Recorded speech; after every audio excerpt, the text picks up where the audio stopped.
Hello दोस्तों, आप सभी का स्वागत है मेरा यूट्यूब चैनल सुबह स्टडी में। तो चलिए शुरू करते हैं आज के क्लास। आज हम लोग पढ़ेंगे जो एडुटेरिया का प्रैक्टिस सेट लगा रहे हैं उसका अगला भाग। तो चलिए शुरू करते हैं। पहला क्वेश्चन हो जाएगा, निम्नलिखित में से कौन अवध का अंतिम नवाब था? अवध का अंतिम नवाब कहेगा तो वाजिद अली शाह हो जाएंगे। और अवध को सहायक संधि द्वारा मिला दिया गया था 1801 ईस्वी में। बक्सर के युद्ध हुआ था 22 अक्टूबर 1764 को। और बक्सर के युद्ध में एक तरफ से थे सुजाउद्दौला, मीर कासिम और शाह आलम द्वितीय। और अंग्रेज की तरफ से कहेगा तो अंग्रेजों का नेतृत्व कर रहे थे हेक्टर मुनरो। एक तरफ से थे सुजाउद्दौला, मीर कासिम और शाह आलम द्वितीय, और एक तरफ से थे अंग्रेज के नेतृत्व कहेगा तो बक्सर के युद्ध में किए थे हेक्टर मुनरो। आगे देख लेंगे। 2 नंबर क्वेश्चन हो जाएगा, पूर्ण स्वाधीनता का प्रस्ताव कांग्रेस के किस अधिवेशन में पारित किया गया? पूर्ण स्वाधीनता के प्रस्ताव पारित किया गया था लाहौर अधिवेशन में, जो कि 1929 में हुआ था, जिसका अध्यक्षता किए थे जवाहरलाल नेहरू। लखनऊ अधिवेशन कहेगा कब हुआ था? लखनऊ अधिवेशन हुआ था 1936 में। और 1936 के लखनऊ अधिवेशन के अध्यक्षता किए थे जवाहरलाल नेहरू। नेहरू ने कांग्रेस के 3 बार अध्यक्ष बने। एक बार बने थे 1929 में लाहौर अधिवेशन, दूसरा 1936 लखनऊ अधिवेशन, और तीसरा बने थे 1937 में, और ये हुआ था फैजपुर महाराष्ट्र में, जो कि गांव में होने वाला पहला कांग्रेस अधिवेशन था। कांग्रेस का विभाजन हुआ था 1907 में, और ये हुआ था सूरत अधिवेशन में, और इसका अध्यक्ष कहेगा तो रासबिहारी घोष थे। और दूसरा कांग्रेस के विभाजन कहेगा तो 1918 में हुआ था। कराची अधिवेशन हुआ था 1931 में, और ये इसका अध्यक्षता कहेगा तो सरदार वल्लभ भाई पटेल थे। इसमें ही कराची अधिवेशन में महात्मा गांधी नारा दिए थे, गांधी मर सकता है लेकिन गांधीवादी नहीं। आगे देख लेंगे। 3 नंबर हो जाएगा, बंगाल विभाजन की घोषणा के बाद किसके नेतृत्व में मुसलमानों का एक शिष्टमंडल वायसराय लॉर्ड मिंटो से मिला था? तो ये हो जाएंगे आगा खां के नेतृत्व में। और आगा खां सलीमुल्लाह खां मिलकर मुस्लिम लीग के गठन किए थे 1906 में। कब किए थे? तो 1906 में। और कहाँ पे? तो ढाका में। पाकिस्तान के प्रथम प्रधानमंत्री बने लियाकत अली। पाकिस्तान के प्रथम प्रधानमंत्री कौन बने? लियाकत अली। और बंगाल का विभाजन हुआ था 16 अक्टूबर 1905 में। आगे देख लेंगे। 4 नंबर हो जाएगा, निम्नलिखित में से किस योजना को डिकी बर्ड प्लान के नाम से भी जाना जाता है? डिकी बर्ड प्लान के नाम से किस योजना को जानते हैं? तो माउंटबेटन योजना को। और माउंटबेटन योजना के तहत भारत का विभाजन हुआ था। माउंटबेटन योजना कब आया था? 1947 में। और बेबेल योजना लाया गया था 1944 में। कैबिनेट मिशन आया था 1946 में, और इसके तहत संविधान सभा का गठन किया गया। 5 नंबर हो जाएगा, भारत में प्रकाशित समाचार पत्र बम्बई दर्पण के संस्थापक कौन थे? बम्बई दर्पण के संस्थापक हो जाएंगे बाल शास्त्री जाम्बेकर। और वही बॉम्बे क्रॉनिकल पत्रिका के संपादक कहेगा तो फिरोज शाह मेहता हो जाएंगे। हिंदुस्तान टाइम्स पत्रिका के संपादक हो जाएंगे के.एन. पडिक्कर। 6 नंबर क्वेश्चन हो जाएगा, प्रथम 3 आश्रम का उल्लेख किस उपनिषद में है? प्रथम 3 आश्रम का उल्लेख मिलता है छंदोगयोपनिषद में। और कृष्ण का पहली बार उल्लेख इसी उपनिषद में मिलता है। और जाबलोपनिषद में कहेगा तो 4 आश्रम का उल्लेख है। और प्रथम 3 आश्रम के कहेगा तो छंदोगोपनिषद में उल्लेख है, और 4 आश्रम के कहेगा तो जाबलोपनिषद में उल्लेख है। और वही बृहदारण्यक उपनिषद जो है, इसमें यजुर्वेद से जुड़ा हुआ उपनिषद इसे मानते हैं। कुल उपनिषद की संख्या कहेगा तो 108 है, जिसमें से मूल उपनिषद की संख्या 13 है।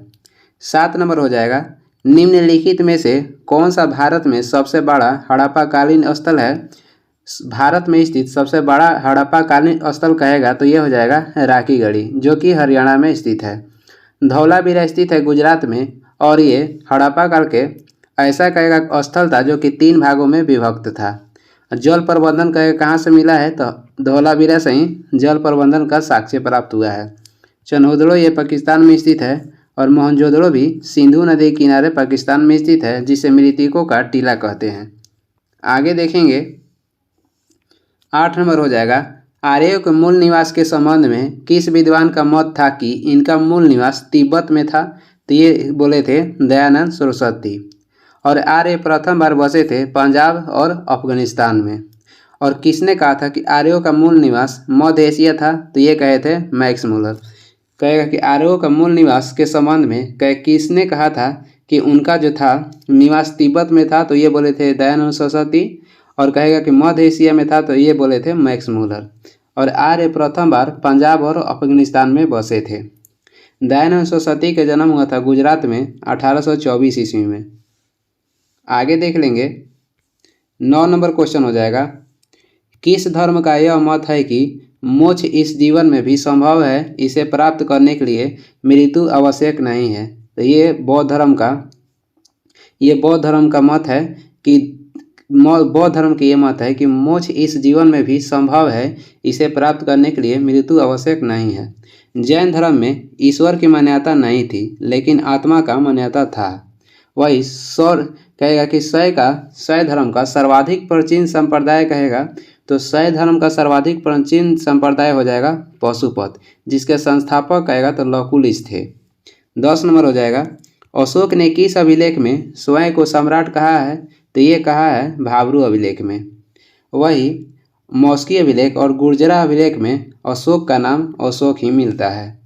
अशोक ने किस अभिलेख में स्वयं को सम्राट कहा है, तो भाब्रू अभिलेख में कहा है। और अशोक का नाम अशोक मिलता है मौस्की अभिलेख और गुर्जरा अभिलेख में।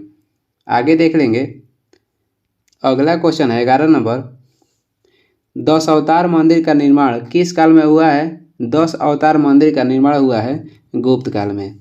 वही नारद स्मृति का कहेगा संबंध किससे है, तो ये गुप्त काल से है। मनु स्मृति एक आता है, सबसे पुराना स्मृति कहेगा तो मनु स्मृति हो जाएगा, और उसका संबंध हो जाएगा शुंग काल से। मूर्ति बनाने की शुरुआत कहेगा तो कुषाण काल से हुआ था, और मंदिर बनाने की शुरुआत कहेगा तो गुप्त काल से हुआ है। 12 नंबर हो जाएगा, प्रसिद्ध शासक अमोघ वर्ष द्वारा कवि राजमार्ग की रचना किस भाषा में की गई थी। अमोघ वर्ष द्वारा कवि राजमार्ग की रचना की गई थी कन्नड़ भाषा में। अमोघ वर्ष ये राष्ट्रकूट वंश के शासक था। राष्ट्रकूट वंश के संस्थापक कहेगा तो दंती दुर्ग थे, और राष्ट्रकूट वंश के राजधानी कह देगा तो मान्यखेत था। आगे देखेंगे 13 नंबर क्वेश्चन होगा, दिल्ली सल्तनत के किस शासक ने शुद्ध अरबी सिक्के चलाए थे। दिल्ली सल्तनत के किस शासक ने शुद्ध अरबी सिक्के चलाए थे, तो ये इल्तुतमिश थे। और चालीसा दल की स्थापना कहेगा तो इल्तुतमिश किए थे, और जिसे समाप्त कर दिए थे बलबन ने। और रक्त एवं लौ की नीति अपनाने वाले दिल्ली सल्तनत के शासक हो जाएंगे बलबन। कुतुब मीनार के निर्माण करवाए थे कुतुबुद्दीन ऐबक, और इनकी राजधानी कहेगा तो लाहौर थी। और इल्तुतमिश जब शासक बने तो अपनी राजधानी लाहौर से दिल्ली हस्तांतरित कर दिए थे। सल्तनत काल के प्रथम महिला शासक कहेगा तो रजिया बेगम थी। 14 नंबर है, निम्नलिखित में से किसने महाद्वीपीय विस्थापन का सिद्धांत दिया था। महाद्वीपीय विस्थापन का सिद्धांत दिए थे अल्फ्रेड वेगनर ने। और वही इसके अनुसार सभी जो महाद्वीप हैं बड़े भूखंड से जुड़े हुए हैं।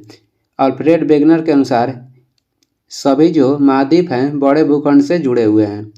आगे देखेंगे 15 नंबर क्वेश्चन हो जाएगा, म्यांमार के साथ कितने भारतीय राज्य सीमा साझा करता है, तो 4 राज्य। और 4 राज्य कौन कौन सा हो जाएगा, इसका ट्रिक है अरुणा मामी, यानी कि अ से हो जाएगा अरुणाचल प्रदेश, ना से हो जाएगा नागालैंड, उसके बाद मणिपुर और मिजोरम। अधिक कहेगा म्यांमार के साथ कौन सा भारतीय राज्य का सीमा लगता है, तो ये हो जाएगा अरुणाचल प्रदेश। अरुणाचल प्रदेश का अधिक सीमा म्यांमार से लगता है। और म्यांमार से लगने वाले 4 राज्य हो जाएंगे अरुणाचल प्रदेश, नागालैंड, मणिपुर और मिजोरम। जोहार घाटी किस भारतीय राज्य में स्थित है, तो ये उत्तराखंड में स्थित है। कश्मीर घाटी कहेगा तो जम्मू कश्मीर में है। कुल्लू घाटी कहेगा तो हिमाचल प्रदेश में स्थित है, जिसे देवताओं की घाटी या देव घाटी भी बोलते हैं। कुल्लू घाटी स्थित है धौलाधर और पीर पंजाल के बीच। आगे देख लेंगे 17 नंबर हो जाएगा, निम्नलिखित में से किस प्रकार की नदियों में जल ग्रहण की क्षमता कम होती है, तो जो प्रायद्वीपीय नदी होती है उसमें जल ग्रहण की जो क्षमता होती है कम होती है। प्रायद्वीपीय नदी का उदाहरण कहेगा तो महानदी हो जाएगा, गोदावरी हो जाएगा और कृष्णा नदी हो जाएगा। हिमालय नदी में आते हैं सिंधु, गंगा और ब्रह्मपुत्र। 18 नंबर है, भारत के किस प्रकार की मृदा का सर्वाधिक प्रयोग ईंट निर्माण में किया जाता है। ईंट निर्माण करने के लिए सर्वाधिक कहेगा अच्छा मिट्टी कौन सा है, तो लेटराइट हो जाएगा। भारत में सबसे अधिक जलोढ़ मिट्टी पाई जाती है, और ये सबसे उपजाऊ मिट्टी भी है। लाल मिट्टी में सर्वाधिक बाजरा का उत्पादन होता है और काली मिट्टी का अन्य नाम कहेगा तो रेगुर मिट्टी हो जाएगा, जिसमें कपास उत्पादन की क्षमता अधिक होती है। 19 नंबर हो जाएगा, निम्नलिखित में से कौन खरीफ फसल का उदाहरण नहीं है? तो इसमें जो सरसों है ये खरीफ फसल नहीं है, सरसों रबी फसल है। और सरसों कहेगा तो ये कुर्सी फेरी कुल का पौधा है, या सरसों जो हो जाएगा कुर्सी फेरी कुल का पौधा हो जाएगा। और वही रग्बी फसल के कहेगा, रग्बी फसल की बुआई कब होता है? तो अक्टूबर नवंबर में रग्बी फसल की बुआई की जाती है। और खरीफ फसल की बुआई कहेगा तो जून जुलाई में की जाती है। खरीफ फसल में आ जाएगा बाजरा, ज्वार, अरहर, धान, ये सब हो जाएगा खरीफ फसल में। 20 नंबर देखेंगे, कोल इंडिया लिमिटेड की स्थापना किस वर्ष की गई थी? कोल इंडिया लिमिटेड की स्थापना की गई थी 1975 में। IDBI की स्थापना हुआ था 1964 में। और सेल के कहेगा स्थापना कब हुआ था? 1974 में। BSP बहुजन समाज पार्टी का स्थापना हुआ था 1984 में। और कहेगा तो किसने किया था? तो कांसीराम किए थे। आगे हो जाएगा, अगला क्वेश्चन है 21 नंबर हो जाएगा, केंद्र राज्य संबंधों पर गठित MM पूंछी आयोग का किस वर्ष का गठन किया गया था? केंद्र राज्य संबंधों पर गठित MM पूंछी आयोग का गठन किस वर्ष किया गया था? पूंछी आयोग का गठन हुआ था 2007 में। और 14 बैंकों का राष्ट्रीयकरण कहेगा कब किया गया था? तो 1969 में किया गया था। उसके बाद 6 बैंकों का राष्ट्रीयकरण हुआ था 1980 में। सरकारी आयोग का गठन किया गया था 1983 में। और सरकारी आयोग अपनी रिपोर्ट पेश की थी 1987 में। नेशनल ग्रीन ट्रिब्यूनल की गठन हुआ था 2010 में। NGT गठन हुआ था 2010 में। इसका मुख्यालय कहेगा तो दिल्ली है। आगे देख लेंगे, भारतीय संविधान के किस अनुच्छेद के तहत राष्ट्रपति राज्यपाल की नियुक्ति करता है? तो यह अनुच्छेद हो जाएगा 155। और ये कहेगा कि राज्यपाल की नियुक्ति किस देश के संविधान से लिया गया है? तो ये लिया गया है कनाडा के संविधान से। वही प्रत्येक राज्य का एक राज्यपाल होगा, ये इसका उल्लेख किस अनुच्छेद में मिलता है? अनुच्छेद 153 में। और राज्यपाल का पद अवधि के संबंध में कौन सा अनुच्छेद हो जाएगा? अनुच्छेद 156। 23 नंबर हो जाएगा, दोनों सदनों की संयुक्त बैठक की अध्यक्षता निम्नलिखित में से कौन करता है? दोनों सदन की संयुक्त बैठक की अध्यक्षता कहेगा तो लोकसभा के अध्यक्ष करेगा। और वही कहेगा कि किसने बुलाएंगे, यानी कौन बुलाता है? तो राष्ट्रपति बुलाते हैं। लोकसभा के अध्यक्ष को कहेगा कैसे चुना जाता है? तो लोकसभा के जो सदस्य होते हैं उसी में से एक लोकसभा के अध्यक्ष को चुना जाता है। और ये चुना जाता है अनुच्छेद 93 के तहत। उपराष्ट्रपति राज्यसभा के सभापति होंगे, ये किस अनुच्छेद में है? तो अनुच्छेद 64 में है। और राष्ट्रपति के जगह पर, यानी राष्ट्रपति के न रहने पर उपराष्ट्रपति राष्ट्रपति के जगह पर कार्य करेंगे, तो इसका उल्लेख किया गया है अनुच्छेद 65 में। दोनों सदनों का संयुक्त बैठक अभी तक 3 बार बुलाया गया है। और ये बुलाया जाता है अनुच्छेद 108 के तहत। और कहेगा कि ये किस देश के संविधान से लिया गया है? तो ऑस्ट्रेलिया के संविधान से लिया गया है। पहली बार बुलाया गया था 1961 में। और दूसरी बार बुलाया गया था 1978 में। और तीसरी बार बुलाया गया था 2002 में। पहली बार बुलाया गया था उसका कहेगा विषय क्या था? तो दहेज था। और दूसरा बार बुलाया गया था उसका कहेगा विषय हो जाएगा बैंकिंग। और 2002 में जो तीसरी बार बुलाया गया था उसका विषय हो जाएगा आतंकवाद। आगे देखेंगे, 24 नंबर क्वेश्चन है, संसद के 17 रंभ होने के बाद राष्ट्रपति द्वारा जारी अध्यादेश कितने समय के भीतर दोनों सदनों द्वारा अनिवार्य रूप से पारित किया जाना चाहिए? तो 6 सप्ताह या 40 दिन। राज्यसभा अध्यादेश को 14 दिन तक रोक सकता है। 25 नंबर देखेंगे, राष्ट्रपति का अध्यादेश कहेगा कि राष्ट्रपति अध्यादेश जारी करेंगे किस अनुच्छेद के तहत? तो 123 के तहत। आगे देख लेंगे 25 नंबर, भारतीय संविधान में संसदीय विशेषाधिकार किस देश के संविधान से लिया गया है? संसदीय विशेषाधिकार लिया गया है ऑस्ट्रेलिया के संविधान से। विधि द्वारा स्थापित प्रक्रिया लिया गया है जापान से। वही संघीय व्यवस्था कहेगा किस देश से लिया गया है? तो कनाडा से लिया गया है। राष्ट्रपति चुनाव प्रणाली कहेगा तो ये लिया गया है आयरलैंड से। यह राज्य के नीति निर्देशक तत्व भी कहेगा तो आयरलैंड के संविधान से लिया गया है। आगे देख लेंगे 26 नंबर, किस अधिनियम के अंतर्गत प्रांतीय विषयों को 2 उपवर्ग आरक्षित तथा हस्तांतरित में विभाजित किया गया है? तो ये हो जाएगा भारतीय परिषद अधिनियम 1919 के तहत। कह रहा है कि किस अधिनियम के अंतर्गत प्रांतीय विषयों को 2 उपवर्गों आरक्षित तथा हस्तांतरित में विभाजित किया गया है? तो ये हो जाएगा भारतीय परिषद अधिनियम 1919। और भारतीय परिषद अधिनियम 1919 के तहत पहली बार भारत में महिलाओं को वोट देने का अधिकार दिया गया और यूपीएससी का भी गठन किया गया था भारतीय परिषद अधिनियम 1919 के तहत 1926 में। भारतीय परिषद अधिनियम 1909 का संबंध हो जाएगा मार्ले मिंटो सुधार से। वही भारतीय शासन अधिनियम 1858 का संबंध हो जाएगा भारत में मुगल पद का जो मुगल सम्राट या मुगल पद का जो था उसे समाप्त कर दिया गया था।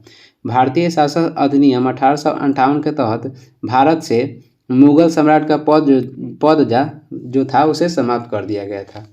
आगे देखेंगे 27 नंबर हो जाएगा किस स्तंभ शिलालेख में समुद्रगुप्त की उपलब्धियों अभिलिखित की गई है जो अपनी विजय के लिए नेपोलियन ऑफ इंडिया के नाम से जाने जाते हैं? तो अभिलेख हो जाएगा इलाहाबाद स्तंभ।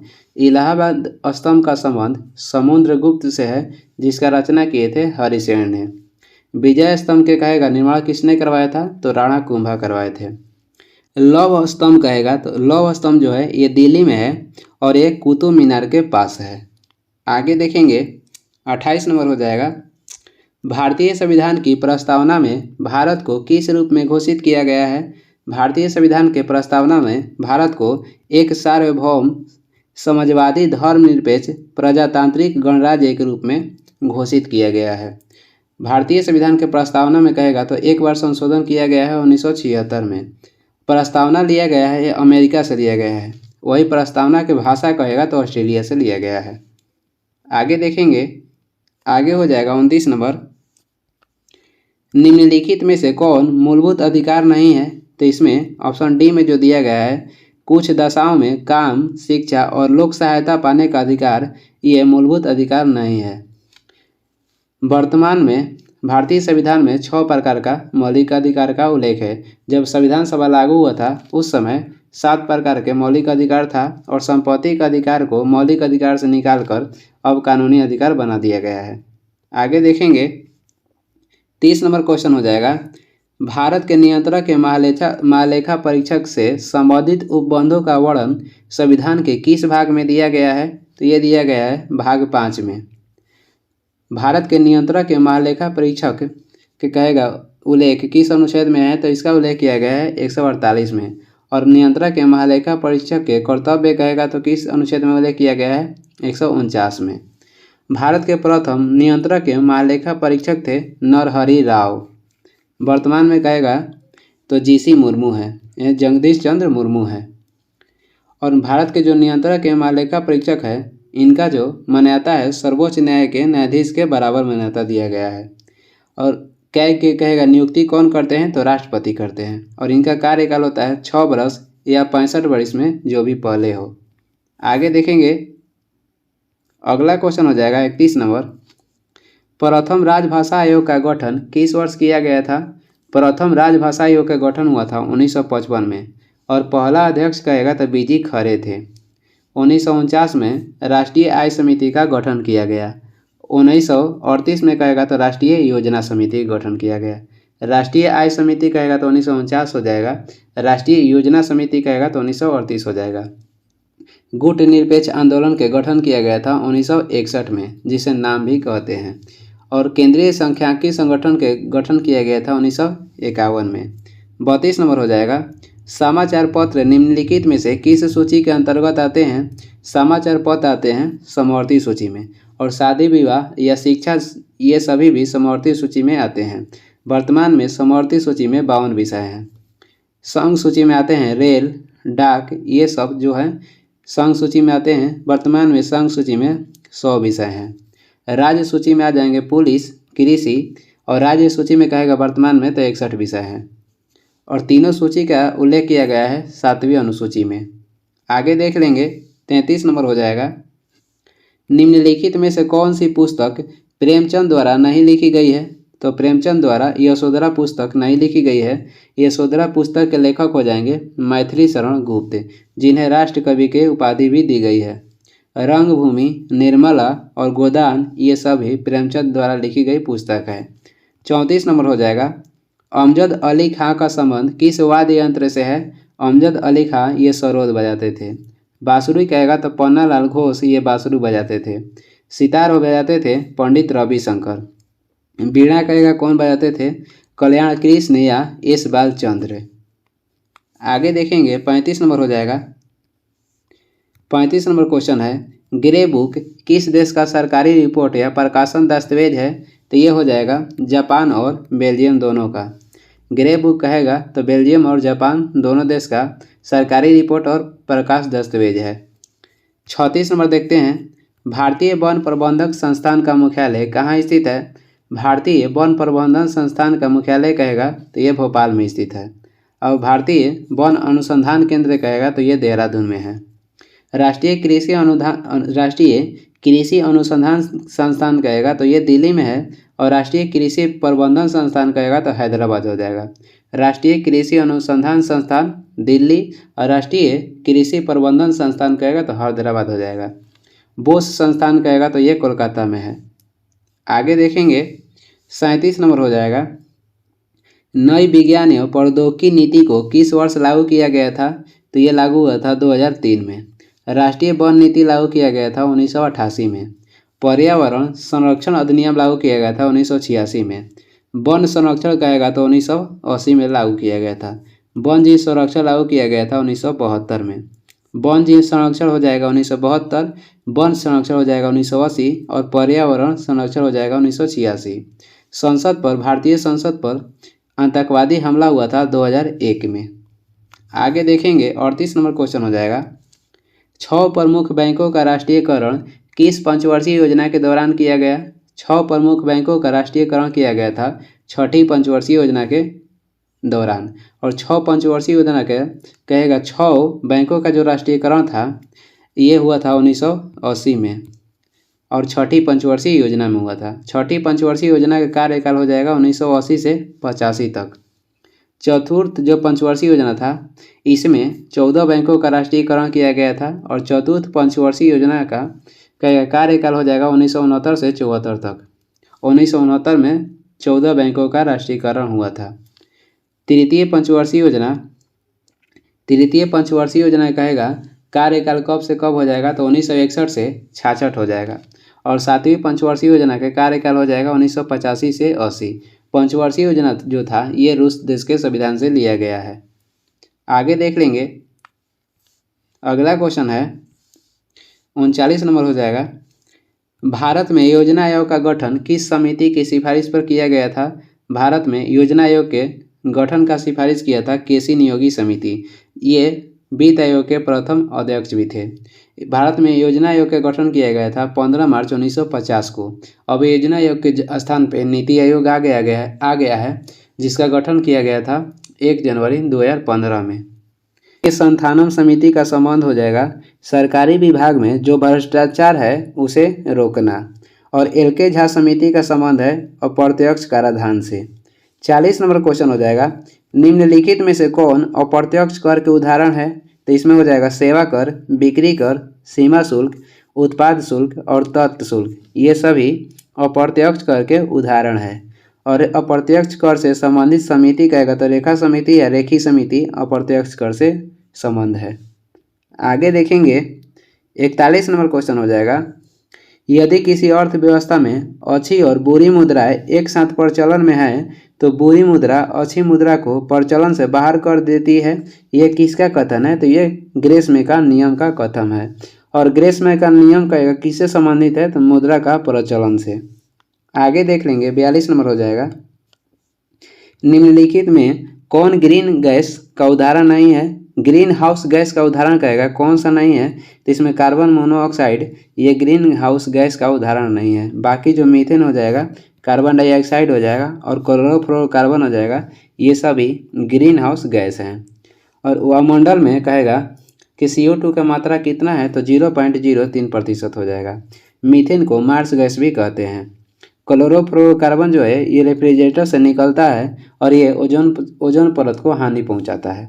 43 नंबर क्वेश्चन है, निम्न में कौन दुर्लभ जातियों के उदाहरण है? तो दुर्लभ जातियों का उदाहरण हो जाएगा हिम चीता। कस्तूरी मृग है, यह भारत के उत्तराखंड में पाई जाती है और भारत में प्रोजेक्ट टाइगर लाया गया था 1973 में। 44 नंबर हो जाएगा कोणीय संवेग की बीमा निम्नलिखित में से क्या है। कोणीय संवेग की बीमा हो जाएगा ml² T इनवर्स। केवल संवेग के बीमा कहेगा तो ml T इनवर्स हो जाएगा। और बल आघूर्ण का बीमा हो जाएगा ml² T⁻²। m क्या दर्शाता है, तो m हो जाएगा द्रव्यमान, l हो जाएगा दूरी और t हो जाएगा समय। आगे देखेंगे 45 नंबर हो जाएगा निम्नलिखित में से कौन एक सदिश राशि नहीं है। तो इसमें विद्युत धारिता ये सदिश राशि नहीं है। विद्युत धारिता का कहेगा एसआई मात्रक क्या हो जाएगा, तो ये फैराडे हो जाएगा। बल का एसआई मात्रक हो जाएगा न्यूटन और चुंबकीय क्षेत्र का एसआई मात्रक होता है टेस्ला। और बल का सीजीएस मात्रक में सीजीएस मात्रा में कहेगा सीजीएस में, तो इसका मात्रक हो जाएगा डाइन। 46 नंबर देखते हैं यदि पृथ्वी की वर्तमान घूर्णन गति बढ़ा दी जाए तो विषुवत रेखा पर गुरुत्वीय त्वरण का मान क्या होगा। तो जब पृथ्वी की वर्तमान घूर्णन गति बढ़ जाएगी तो विषुवत रेखा पर गुरुत्वीय त्वरण का मान घट जाएगा। और बड़ा जो जी है इसका मान होता है 6.67 × 10⁻⁻11 न्यूटन मीटर स्क्वायर पर केजी स्क्वायर। आगे देखेंगे 47 नंबर हो जाएगा प्रकाश के एक माध्यम से दूसरे माध्यम में जाने पर निम्न में से क्या नहीं बदलता है। तो प्रकाश एक माध्यम से दूसरे माध्यम में जाएगा तो आवृत्ति चेंज नहीं होगा और तरंगदैर्घ्य चेंज होता है और वेग चेंज होता है। प्रकाश का निर्वात में चाल होता है 3 × 10⁸ मीटर पर सेकेंड। और कहेगा प्रकाश के वेग सबसे पहले किसने मापा था, तो रोमर मापे थे। 48 नंबर हो जाएगा हीरा में कौन सा प्रस्करण पाया जाता है। तो हीरा में पाया जाता है sp3 और इसका आकृति कहेगा तो त्रिकोणीय पिरामिडीय आकृति का होता है। sp जो 2 है ये त्रिकोणीय आकृति का होता है। और CO2 में कहेगा कौन सा प्रस्करण पाया जाता है। तो CO2 में पाया जाता है sp और इसका आकृति होता है रेखीय। आगे देखेंगे 49 नंबर क्वेश्चन हो जाएगा चिली साल्टपीटर का रासायनिक रूप है। चिली साल्टपीटर का रासायनिक रूप या सूत्र हो जाएगा NaNO3 जिसे सोडियम नाइट्रेट कहते हैं। और भारतीय साल्टपीटर किसे कहेंगे, तो पोटेशियम नाइट्रेट को। NaCl को कहेंगे साधारण नमक। अमरबेल निम्नलिखित में से किसका उदाहरण है। अमरबेल हो जाएगा परजीवी के उदाहरण। पशु जो हैं ये परपोषी होते हैं। और मृत जीव में आएगा समुद्री शैवाल। और स्वपोषी जो हरा पौधे होते हैं ये स्वपोषी होते हैं क्योंकि ये जो भोजन बनाते हैं स्वयं से भोजन बनाते हैं इसलिए स्वपोषी में आते हैं। कुछ महत्वपूर्ण वन लाइनर है जो देख लेते हैं। भारत के पड़ोसी देश एवं संबंधित राज्यों के संबंध के साथ लगी लंबी सीमा। बोल रहा है कि बांग्लादेश के साथ किस राज्य का सबसे अधिक सीमा लगता है, तो यह हो जाएगा पश्चिम बंगाल। चीन के साथ सबसे अधिक लगने वाला भारतीय राज्य हो जाएगा अरुणाचल प्रदेश। पाकिस्तान के साथ सबसे अधिक लगता है राजस्थान। नेपाल के साथ सबसे अधिक लगेगा उत्तर प्रदेश। म्यांमार के साथ सबसे अधिक लगता है अरुणाचल प्रदेश। और भूटान के साथ सबसे अधिक लगता है असम। आगे देखेंगे आगे हो जाएगा आगे है भारत के साथ पड़ोसी देश की सीमा लंबाई एवं पड़ोसी देशों के साथ लगी राज्य और केंद्र शासित प्रदेश। बांग्लादेश के साथ कहेगा कि कितने भारतीय राज्य लगता है, तो बांग्लादेश के साथ 5 भारतीय राज्य लगता है। इसका ट्रिक हो जाएगा पमी-एटीएम। प से हो जाएगा पश्चिम बंगाल, मी से हो जाएगा मिजोरम, ए से हो जाएगा असम, टी से हो जाएगा त्रिपुरा, एम से हो जाएगा मेघालय। चीन के साथ भी 5 भारतीय राज्य लगते हैं। इसका ट्रिक है जम्मू का सिपाही अरुणाचल हिमाचल पर उतरा। जम्मू का सिपाही अरुण हिमाचल पर उतरा। जम्मू से हो जाएगा जम्मू कश्मीर, सिपाही से हो जाएगा सिक्किम, अरुणाचल से हो जाएगा अरुण से हो जाएगा अरुणाचल प्रदेश, हिमाचल से हो जाएगा हिमाचल प्रदेश और उत्तरा से हो जाएगा उत्तराखंड। यानी कि जम्मू कश्मीर, सिक्किम, अरुणाचल प्रदेश और हिमाचल प्रदेश और उत्तराखंड ये चीन के साथ लगने वाला भारतीय राज्य है। पाकिस्तान के साथ 4 राज्य और एक केंद्र शासित प्रदेश लगता है। नेपाल के साथ कहेगा तो 5 राज्य लगते हैं। म्यांमार के साथ 4 राज्य लगते हैं। इसका ट्रिक हो जाएगा अरुणामामी, अरुणाचल प्रदेश, नागालैंड, मणिपुर और मिजोरम। भूटान के साथ कहेगा तो 4 भारतीय राज्य लगते हैं और इसका ट्रिक हो जाएगा साब। एस से हो जाएगा सिक्किम, ए से हो जाएगा असम, और एक और ए है उससे हो जाएगा अरुणाचल प्रदेश, बी से हो जाएगा बंगाल यानी कि पश्चिम बंगाल। सिक्किम, असम, अरुणाचल प्रदेश और बंगाल भूटान के साथ लगते हैं। भूटान के साथ सबसे अधिक कौन सा लगता है? तो ये लगता है भूटान के साथ सबसे अधिक असम। आगे देखेंगे अफगानिस्तान के साथ कहेगा तो एक राज्य या केंद्र शासित प्रदेश लगता है। आगे देख लेते हैं भारत स्थित है। भारत जो स्थित है उत्तरी अक्षांश एवं पूर्वी देशांतर के बीच स्थित है। क्षेत्रफल की दृष्टि से भारत कहेगा तो विश्व में कहेगा भारत के कौन सा स्थान है? क्षेत्रफल की दृष्टि से विश्व में भारत का स्थान हो जाएगा 7वां। भारत का क्षेत्रफल संपूर्ण विश्व के क्षेत्रफल का कितना है? 2.42%। भारत का उत्तर से दक्षिण विस्तार कहेगा तो 3214 किलोमीटर है। वही बिहार का उत्तर से दक्षिण विस्तार हो जाएगा 345 किलोमीटर। 345 किलोमीटर बिहार का हो जाएगा। आगे देखेंगे भारत का पूर्व से पश्चिम विस्तार कहेगा तो 2933 किलोमीटर है, और बिहार के कहेगा तो 483 किलोमीटर हो जाएगा पूर्व से पश्चिम का विस्तार। भारत की जलीय और समुद्री सीमा से संबंधित देशों की संख्या कितनी है? 7 है। और भारत की जल एवं स्थल सीमा से लगे देशों की संख्या कितना हो जाएगा? 3 हो जाएगा, जिसमें बांग्लादेश, म्यांमार और पाकिस्तान है। ये 3 देश ऐसे हैं जो जल और स्थल दोनों से लगे हैं। भारत एवं पाकिस्तान के मध्य कौन सी रेखा गुजरती है? भारत और पाकिस्तान के मध्य स्थित है रेडिकल रेखा, जिसका निर्धारण हुआ था 1947 में। भारत एवं चीन के मध्य रेखा है मैकमोहन रेखा, और इसका निर्धारण हुआ था 1914 में। भारत एवं अफगानिस्तान के बीच स्थित है डुरंड रेखा, इसका निर्धारण हुआ था 1896 में। आगे देखेंगे भारतीय मानक समय गुजरती है, यह 5 भारतीय राज्य से होकर गुजरती है।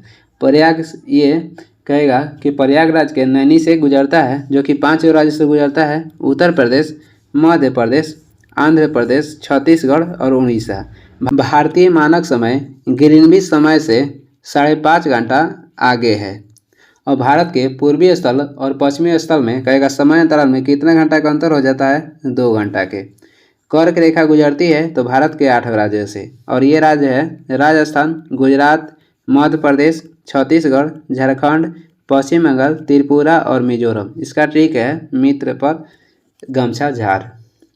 भारतीय उपमहाद्वीप में शामिल देशों की संख्या कहेगा तो ये 5 देश हैं जो कि भारतीय उपमहाद्वीप में शामिल है। ये हो जाएगा भारत, पाकिस्तान, बांग्लादेश, नेपाल और भूटान। असम एवं अरुणाचल प्रदेश के मध्य सीमा बनाती है संकोश नदी। असम एवं अरुणाचल प्रदेश के मध्य सीमा कहेगा कौन सी नदी बनाती है? तो संकोश नदी बनाती है। आगे देख लेंगे भारत और नेपाल के मध्य सीमा बनाती है काली नदी। भारत एवं म्यांमार को अलग करती है पटकाई की पहाड़ी, जो कि भारत के मणिपुर में स्थित है।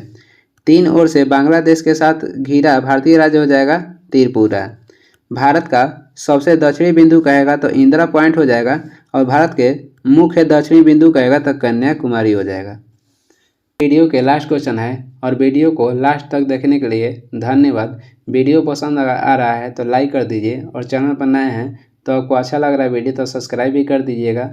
और इसका PDF चाहिए तो डिस्क्रिप्शन में टेलीग्राम का लिंक है, वहाँ से डाउनलोड कर लीजिए, या सर्च भी कर सकते हैं टेलीग्राम पे सुबह स्टडी। कुछ सुझाव या सलाह देना है तो कमेंट करके ज़रूर बताएं। Thank you.